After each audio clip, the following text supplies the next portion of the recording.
La demande est faite officiellement, c'est-à-dire que le dossier, le projet du réseau structurant de Québec a été déposé à Québec et Québec, la province de Québec nous a envoyé le dossier récemment, je pense que c'est dans les derniers jours, ils viennent de le à Ottawa. finaliser. Ils viennent de l'envoyer à Ottawa pour qu'on puisse le regarder. On a dit que le réseau structurant de transport en commun, c'est important pour Québec. C'est quelque chose que nous aussi, on considère. Ce qu'on attendait, c'est un projet, parce qu'évidemment, quand on investit des deniers publics, il faut avoir un projet pour faire notre diligence raisonnable. Mais ce que je dis aux gens de Québec, vous m'avez entendu, on a mis 5,2 milliards en transport en commun au Québec sur les 10 prochaines années.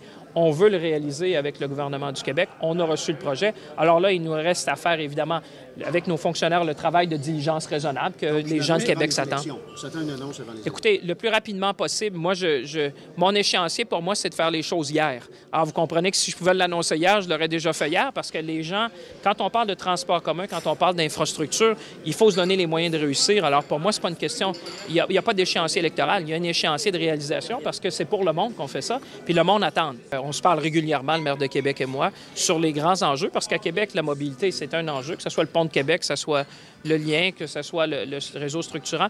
Et vous comprenez, le réseau structurant, pour moi, c'est exactement ce qu'on veut faire. C'est le type de projet qu'on a dit qu'on voulait voir, parce que ça réduit les gaz à effet de serre, ça amène plus de mobilité dans la grande région de Québec. C'est ce qu'on veut voir.